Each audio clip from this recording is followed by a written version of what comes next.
मणिपुर से आने वाले वीडियो को देखकर कलेजा नहीं फटता है, रूह नहीं कांपती है, दिल नहीं दहलता है, मानवता नहीं शर्मसार होती है। मणिपुर से आने वाले वीडियो को देखकर लगता है कि इस देश में चलती फिरती और सड़ी गली लाशें हैं। 2 महीने में 130 चर्चेस को जला दिया गया, 6000 हथियार को लूटा गया, 60,000 गोलियों को लूटा गया, 50,000 लोग डिस्प्लेस हो चुके हैं और देश के प्रधानमंत्री 2 महीने के बाद अपनी तकलीफ का इजहार करते हैं। ये जेनोसाइड हो रहा है वहां पर। हमें कभी नहीं सोचा था कि न्यू इंडिया में महिलाओं के साथ ये भी हो सकता है। एक महिला के पूरे आपने उनके आत्मा को चीर दिया, आपने उनके लिए कुछ नहीं छोड़ा।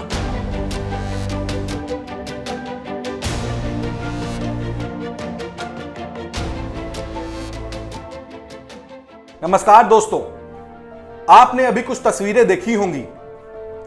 इन तस्वीरों को हम आपको दिखाना नहीं चाह रहे थे, लेकिन आपको ये तस्वीरें देखनी होंगी, बार बार देखनी होंगी। इन तस्वीरों को देखने के बाद आपकी आंखें भर आई होंगी, आपकी आंखें लाल हो गई होंगी, आपको गुस्सा आ रहा होगा, साथ ही शर्म भी।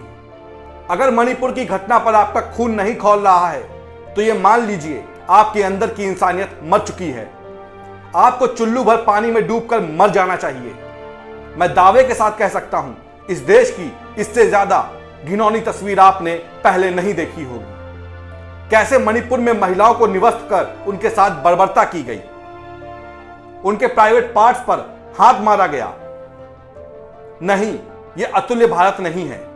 इस अपराध की सजा सिर्फ फांसी हो सकती है। यह कैसा भारत है? देश में 2 कौड़ी की मानसिकता कैसे भर गई? कौन है इसका जिम्मेदार?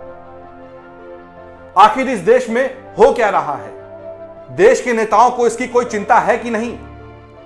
यह कैसा आजादी का अमृतकाल है? क्या हमने ऐसे भारत की कल्पना की थी? क्या यह वही भारत है जिस भारत में राम ने जन्म लिया, श्री कृष्ण ने जन्म लिया, जहां नारी को पूजा जाता है? नहीं, यह वो भारत नहीं है जिसकी हम सब ने कल्पना की थी। मणिपुर की घटना यह बताने के लिए काफी है कि इस देश में कानून का कितना राज है। मणिपुर की घटना ने देश को हिला कर रख दिया है। घटना 4 मई की है। घटना को 2 महीने से ज्यादा हो चुके हैं। अब जाकर यह कुकर्म सबके सामने आया है। आखिर हम किस हैवानियत भरे समाज में जी रहे हैं? केंद्र में साहब की सरकार है, मणिपुर में साहब की पार्टी की सरकार है, फिर भी अभी तक मणिपुर के जो हालात हैं उसमें सुधार क्यों नहीं हुआ है? साहब, समर शेष है, नहीं पाप का भागी, केवल बाध्य जो तटस्थ है। समय लिखेगा उनके भी अपराध। शर्म आती है यह कहने पर, भारत के प्रधानमंत्री को 2 महीने का समय लग गया यह समझने में कि मणिपुर जल रहा है, मणिपुर में महिलाओं के साथ कुकर्म किया जा रहा है। शर्म आती है। साहब, आप संविधान की हिफाजत नहीं कर पा रहे, आप लोकतंत्र की हिफाजत नहीं कर पा रहे हैं, आप देश की बेटियों की रक्षा नहीं कर पा रहे हैं। मणिपुर की तस्वीर बार बार आंखों के सामने आ रही है।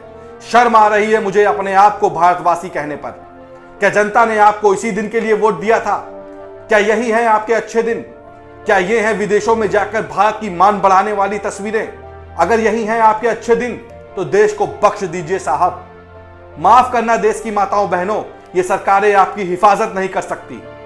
आप लोग, हाँ आप लोग जो ये वीडियो देख रहे हैं, सिर्फ ट्वीट कर और एसी के कमरों में बैठकर गुस्सा जाहिर करने से देश का भविष्य नहीं बदलेगा। गलत को गलत कहने की अपनी आवाज को बुलंद करना होगा।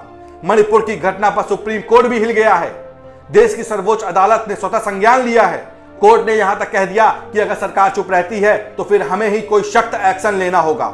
जिस देश की सर्वोच्च अदालत यह कह दे कि सरकार निकम्मी है तो उस देश का यह हाल होना तय ही है। जिस देश में प्यार मोहब्बत की बातें होती थी, वो देश आज क्या से क्या हो गया। भारत माता की जय कहने वालों, समय मिले तो सोचना जरूर, हमने भारत की माता का क्या हाल कर दिया है। नमस्कार।